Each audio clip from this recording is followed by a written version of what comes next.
All right, we're back again. What are we doing today? Well, we're gonna go lift some weights again. I didn't get my big comp singles exposure today. We got some moderately heavy tempo work, so another squat and deadlift variation, specific enough.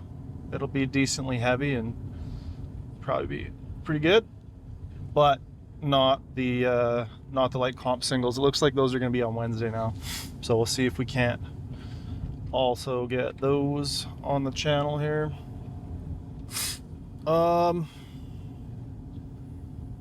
Yeah, I got to referee on the weekend, which is cool. It's the first time I've reffed since I went and wrote my national reffing exam, got my certification, my fancy new tie and stuff. And local meets just get me hyped up. I think that's one of the reasons I like refereeing. I like being involved with, local meets. You see a lot of first-time competitors. There were I think in the first session alone, there were probably 5 or 6 lifters under 18. So a lot of young lifters. There was a youth lifter, which I think is under 14, if I'm not mistaken. So a lot of young people getting into the sport, which is dope. That's always very good sign. And yeah, just always seeing people compete, seeing people get hyped, seeing people get stoked, hit PRs. I got called in kind of last minute to ref because one of our other refs was sick, and it was super early on Saturday morning. I had to be there for 6:30, which is usually about the time I wake up. But yeah, it just, I had to go and train right afterwards and then do a bunch of work, and it was just kind of mucked the day up and had to move some stuff around. But I was damn happy to be doing it. And I think it would have been, if it was anything else that kind of threw my schedule off like that, I think I would have had a hard time, keeping my day on track and still going to train. I would have been tempted to skip the session, I think. But because it was reffing and because it was a meet, I was super ready to go and lift afterwards. I was jacked up. I was excited. I had a really great lift. The body's still feeling super good. The shoulder's getting better and better. I think one of the biggest symptoms, I should say, with the shoulder is that when it's bad, it messes with my sleep, because the worst shoulder pain I get is when I'm in bed. I can't find a comfy position, or it sits still for too long and then it gets really achy or whatever. And if that happens, then like I said, it disrupts my sleep. But it's been progressively getting better. I think at this point the shoulder's maybe 70% better, which is really, really great. So yeah, I think that's a result of a couple of things. And one of the things that I don't think a lot of people get or do correctly when they have injuries is they just totally avoid training. And I don't think that avoidance is usually the correct call, right? If my shoulder hurt and I was okay, got to stop benching and stop doing any kind of, pressing movement, I don't think it would have gotten better that much faster, because I had some pretty disrupted training at the end of last block and missed a few days, and that extra rest didn't really ever make it feel that much better. So, doing nothing didn't make it feel better, and training didn't make it feel worse. So if those are the, sort of variables around your injury or your pain, then I don't think stopping training is the play, right? A lot of people, I think their first instinct is just, can't squat, back hurts, can't deadlift, back hurts, and that's, I think, rarely the case. It may be the case that, yeah, load needs to be managed. You probably need to go lighter, or maybe you need to modify the range of motion and, do some high pin squats and avoid the bottom of the squat if that's where your back hurts or whatever. But I think very rarely is the play like, okay, well, I hurt my back, I'm going to take 2 weeks off of squatting. That'll fix it. Because all that's going to do is detrain you. So you're going to lose any of the strength that you had. Going back in is going to feel hellish from even just a psychological standpoint in terms of how heavy things feel. And you're going to learn to, fear that movement. You're going to learn to, be worried about that movement and be looking for pain in that movement. And that kind of stuff is never it, right? There's more than enough research now on the whole biopsychosocial model of pain and, the correlation between a great many factors and pain. So honestly, usually the course of action is just try to desensitize it. And that's why I try to have a couple different approaches. One being, something that loads the pattern and loads the, like I said, the high pin squat kind of thing. If the bottom of the squat hurts, high pin squats, allow you to put some weight on the bar and still train. If you're doing that, then also maybe you do something like very light long pause squats, right? So you go right into that part of the range of motion that, is problematic, and you spend some time there and you desensitize yourself to that. Now, I don't really know what the shoulder thing was, why it flared up so bad. I think my best guess is that my ability to put my shoulder in a position where my arm is straight over my head was absolutely atrocious. It's still not great, but I think it's gotten better. And when I'm like missing that range of motion, then going and overhead pressing, I think just really, loaded some tissues that had zero tolerance for that load in that position. So like I mentioned, I think last week or whatever, just stretching my arm into an overhead position seems to provide me some like meaningful relief. So been continuing trying to work on just getting my arm over my head a little bit better, a little bit more, and haven't really changed much about training other than avoiding overhead. Which, I just said not to avoid things, but I think if it's a non-competition movement, it's very non-specific, and there's a ton of other stuff you can do to contribute to your main lifts in that way, then I think, there's a case for maybe avoiding that movement. If it's a, Romanian deadlift and you're, 60 some days out from Worlds, and for whatever reason you can stiff leg and you can deadlift, but you can't Romanian deadlift, like maybe let's deal with that after Worlds. You know what I mean? So there's exceptions to every rule. Even as I say stuff, I come up with edge cases that contradict things, which is another, I think be wary of anyone who speaks in absolutes, right? Only Sith deal in absolutes. But I do really think that, especially when it comes to like fitness advice, training advice, nutrition advice, I think anybody who says, X is bad, X is good, applies these like very broad strokes. Be wary of that kind of stuff when it comes to, using your critical thinking and trying to be aware of the advice that you're being given, whether it's on social media or in the gym or whatever. People who have a very narrow view of things, I think, are often the most confident, and in that way a lot of times can really sell their idea as like, this is the way it is. But I think there are just too many exceptions. There's too many exceptions, right? And that's not to say that generalizations as a whole are bad either. I think in a lot of cases you can probably, come up with some general heuristics or like rules of thumb that probably, more often than not are going to be the case, But when it comes down to things like technique advice or, optimal training, whether it's frequency or exercise selection. You know what I mean? Like there was a trend for a minute there of lifters doing, coaches doing tier lists for accessory movements, like, this is S tier, this is F tier. And it's like, what is the point of that? Other than like, getting some looks, some attention, some clicks.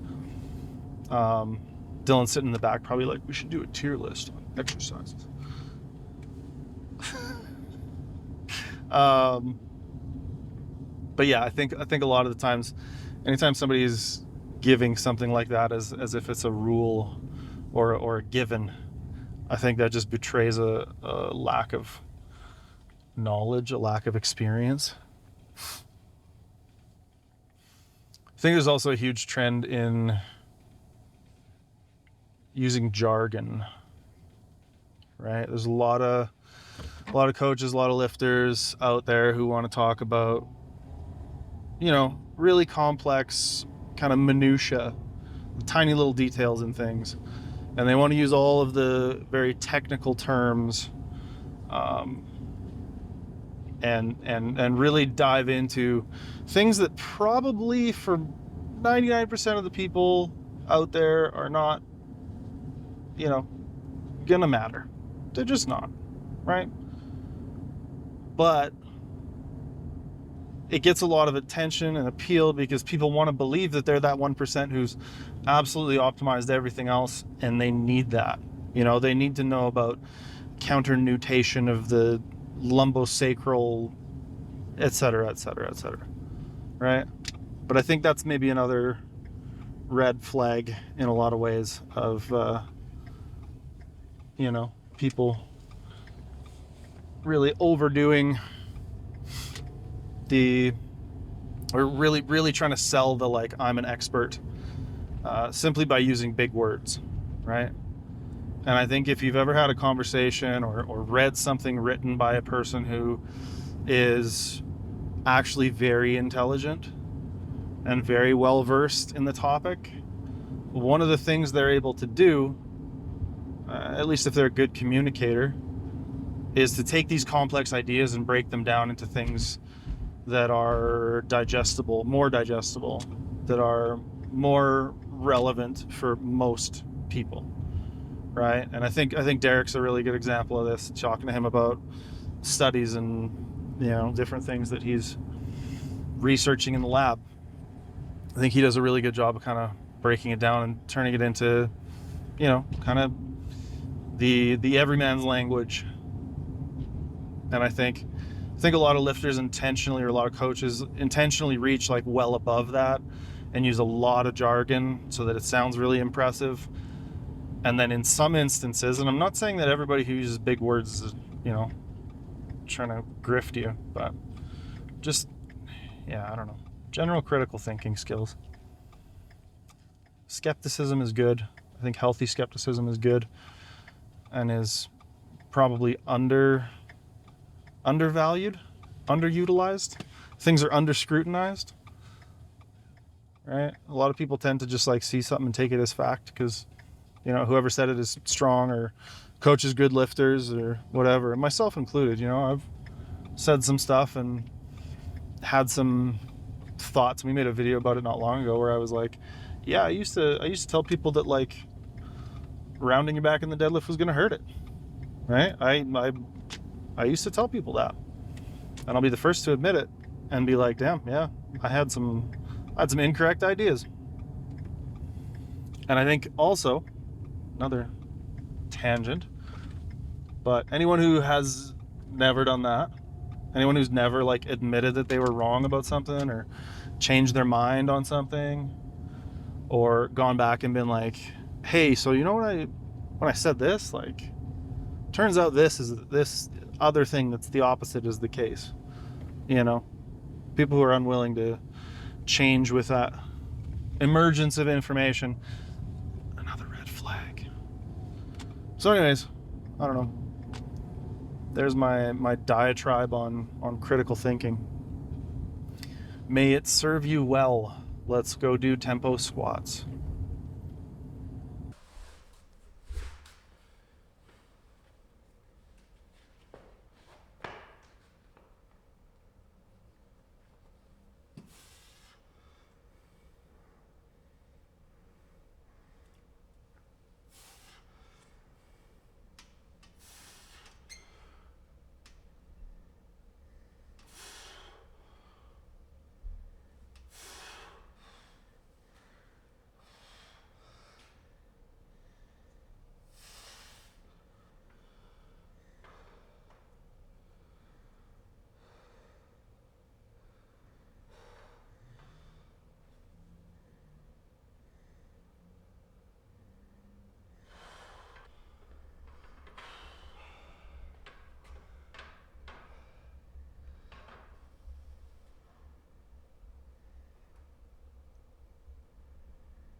Good lift.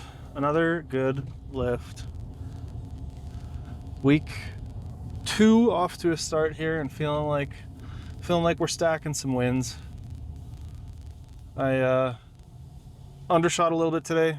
You know, I didn't necessarily do up progressions and specific expectations for a lot of the accessory movements, a lot of the sort of developmental movements like the tempo squats, pause squats, chain squats, etc. So I've kind of just been taking those as they come. And, you know, I looked at it today, cursory glance, and wrote down, you know, 270 for the squat, 297 for the deadlift. Should be about there. Warming up, I took my 250 squat and was like, huh, you know, feels like 270's there, but I was already starting to feel myself like dipping a little bit and kind of not doing the tempo justice. So I was like, well, let's take it a little bit lighter. You know, let's put 260 on there, and then let's just really emphasize nailing the movement. And I was really proud of how well controlled that tempo was all the way into the bottom. And it felt like another really good session. You know, I'm coming out of it feeling healthy. My knee is not bugging me anymore, you know, which sometimes is the case when things are a little heavy. My shoulder feels good again. Sinking that much on my bench, I don't think is the thing.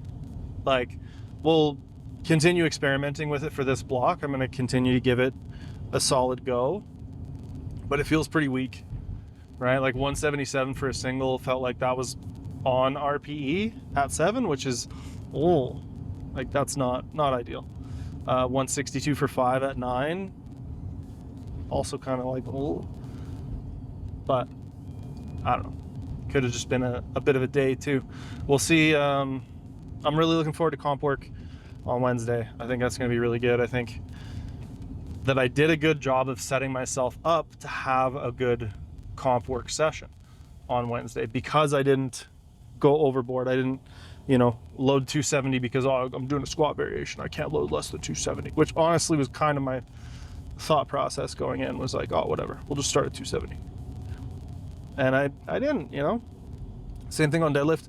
I'd written down 297, ended up taking 285 and just, crushing the tempo, moving it smoothly, trying to do a good job of the lifts.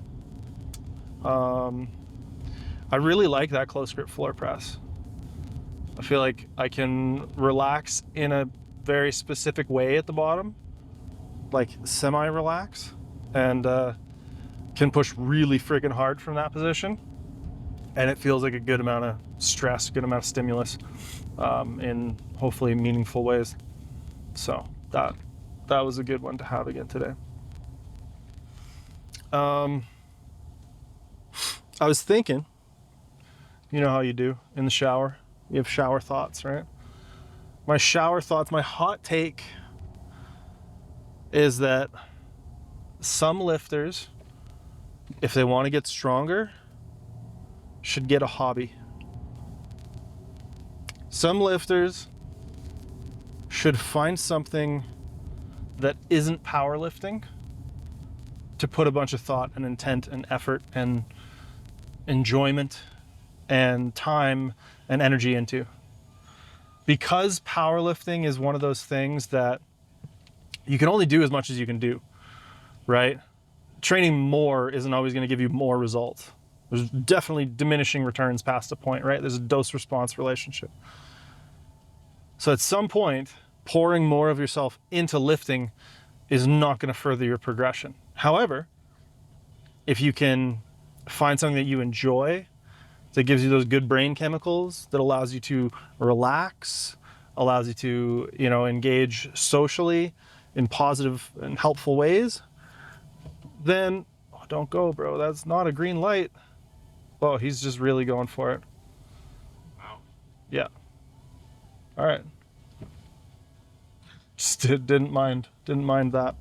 Anyways, I think it can be really key to some people's performance to have that as a form of recovery. You can even do it, initially at least with the intent like, I'm going to use this as powerlifting recovery.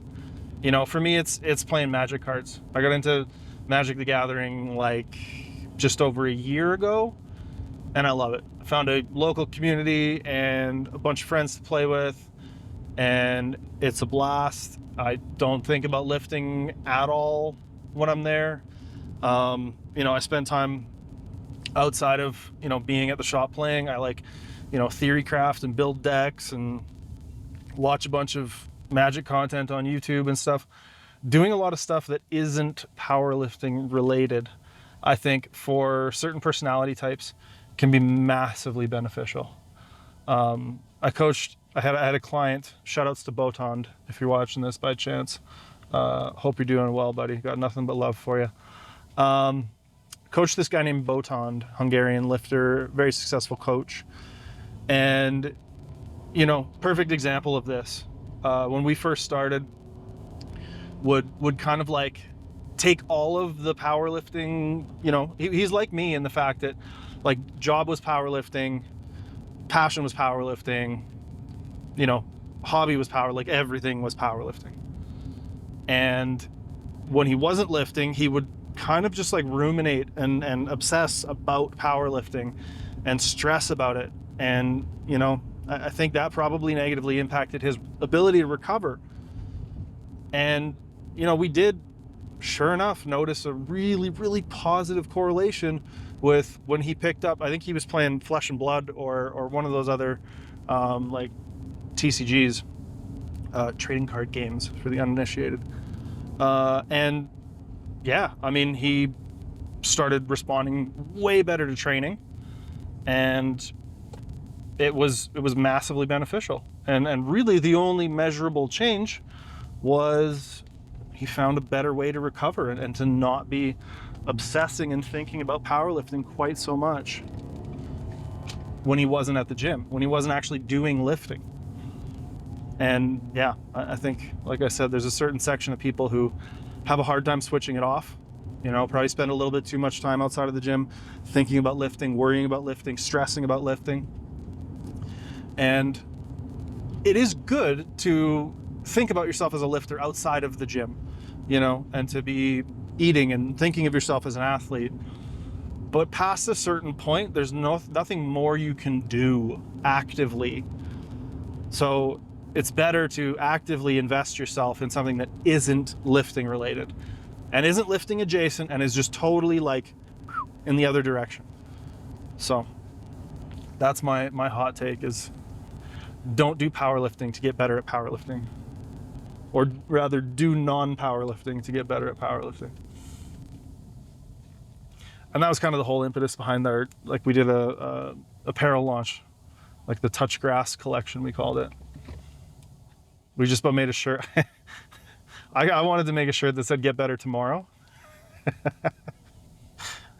because I think sometimes, like, yeah, sometimes you should push that session. Sometimes you should just fucking take a day. You know, sometimes you shouldn't train. I said it. Sometimes it's a better decision, even in the context of your powerlifting progress. Sometimes it's a better decision to take a day off, right? Eat a bit extra, sleep a bit extra, whatever. Obviously, that's not the decision very often. This is kind of a niche thing. But yeah, I don't think anybody ever really talks about that. How like maybe you should go do something non-powerlifting related. Maybe you should work on trying to be a more complete human being and round yourself out in terms of like other needs, emotionally, socially, psychologically.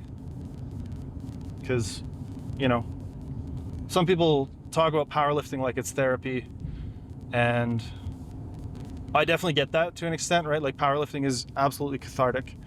Powerlifting is a great way to, you know, distract yourself and channel emotions into, you know, helpful things. But like powerlifting isn't therapy, be real, right? So anyways, that's my thoughts on that. And also playing Magic is great. I love it. What do you like about Magic? What do I like about Magic?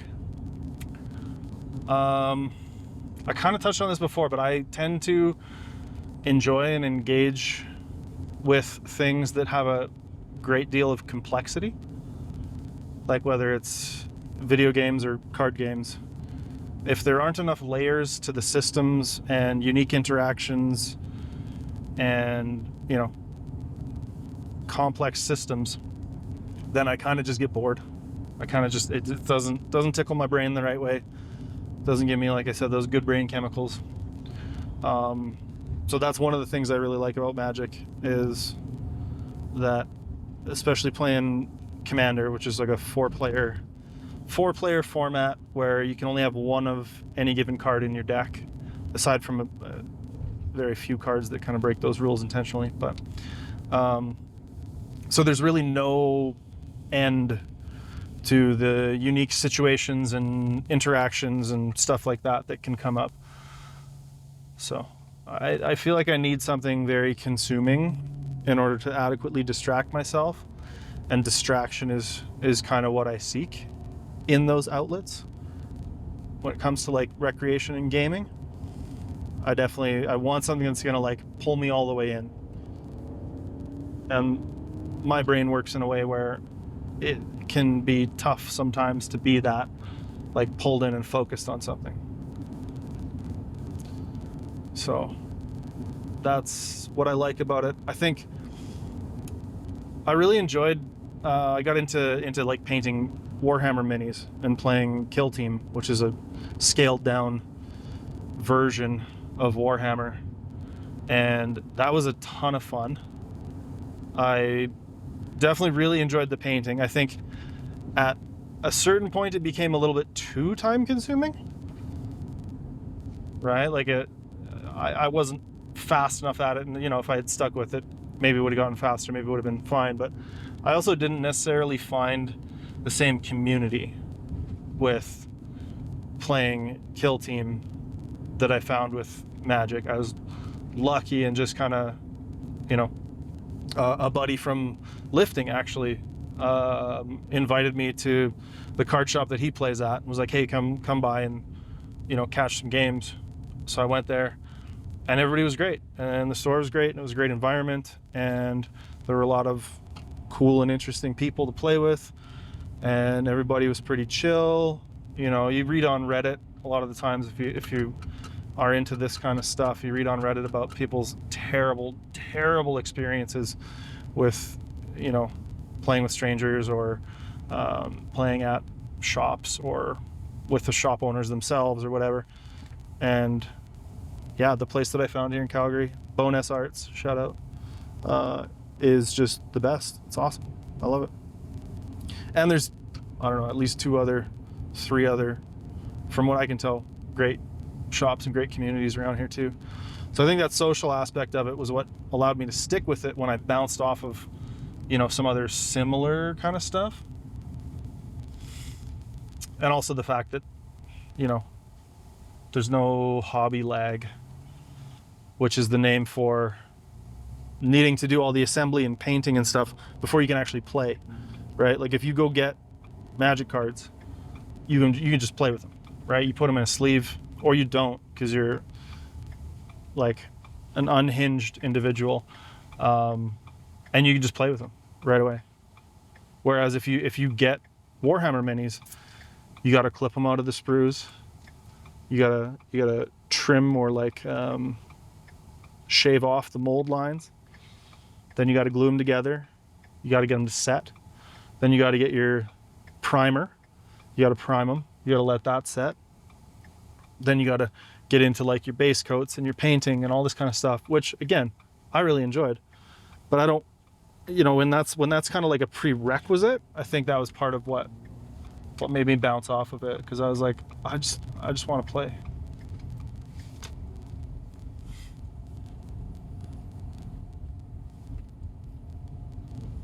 And being able to play Magic on my phone and online on Arena for free helped me kind of like stick the hobby a little bit, because I learned it really quickly, because I was just able to jam games pretty constantly, you know, on the toilet, jam a couple games, that kind of thing. So learned the systems and was able to like really saturate myself with all that information really quick.